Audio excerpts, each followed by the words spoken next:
Ah, yes, you've been slutted out from 18 to 28 to 34, around that age range, and all of a sudden, this magical epiphany that has not been proposed to you anywhere else in life, and that is to not be a whore, not be a 304, not engage in prostitution, don't be a porn star, don't sell your body for millions of men online for cheap money that you're probably not going to make a lot of because most porn stars fail and they have to get jobs and they still have to live with that decision. But who knows anyway. Magically, Jesus came down for some reason, and all of a sudden in your late 20s, early 30s, mid to early, you come to this epiphany that maybe this prostitution thing was not a good bet on life. And now you want to change careers, you want to change trajectory, or you want to enter a grift, as I would categorize it. And that is the grift of 304 to God.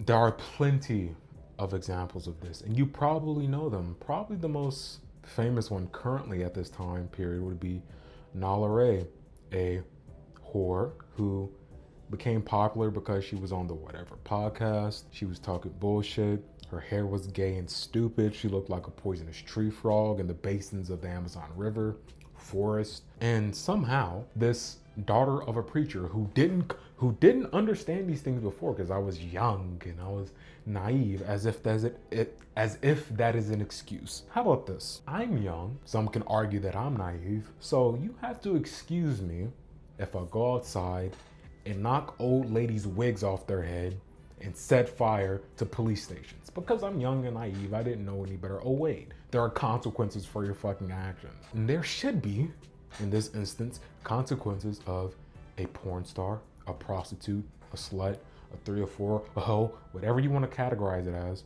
for engaging in this behavior for such a long time, but then all of a sudden turning face and becoming a godly, holy woman. You know, hubris of these individuals who go straight from prostitution to whoredom. Shout out to Nala Ray. Shout out to Ray Lil Black. Shout out to Brittany Renner. But Brittany Renner's back whoring again. And that is, they come to, not necessarily me, but those of you who have been on the righteous path for a very long time. Maybe your entire lives. You've been in a church. You've been charitable to certain causes or whatever the case may be. You've been righteous for a very long time. And they come to you and they try to preach to us about how we or you should conduct our lives, as though they are ministers and priests and theologians, and they're well versed in the scriptures in which they're touting now because they've aged out and they had to find a new grift.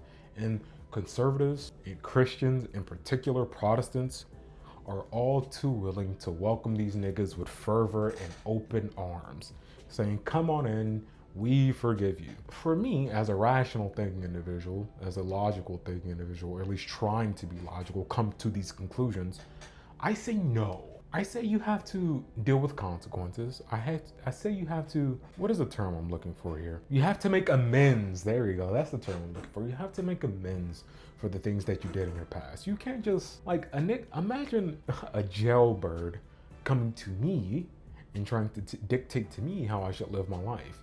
And one of these to you, bro, I'm not listening to your opinion unless you show me a track record, meaning many years of doing the right thing and the results of it. Then I can be like, okay, now I can understand your perspective. You came from a bad background. You changed your life over this elongated period of time, and I see what the results.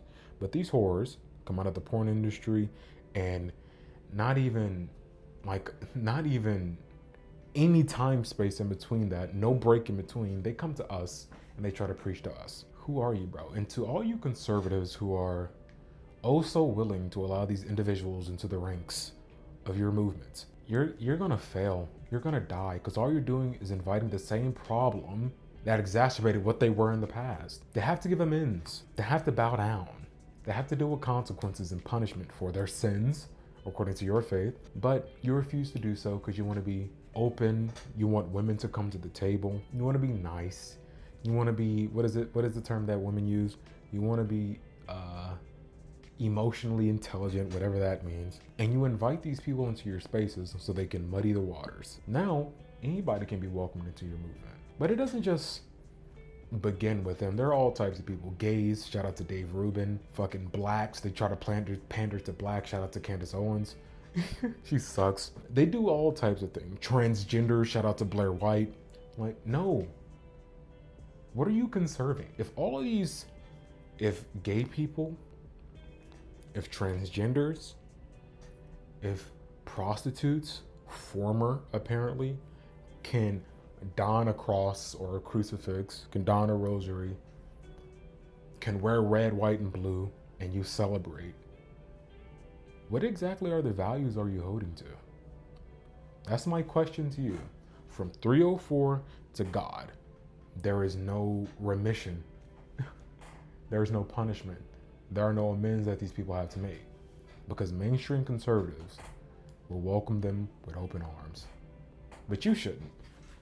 And you should be rational in your thinking and logical in your argumentation as to why people shouldn't do this. Stand on something.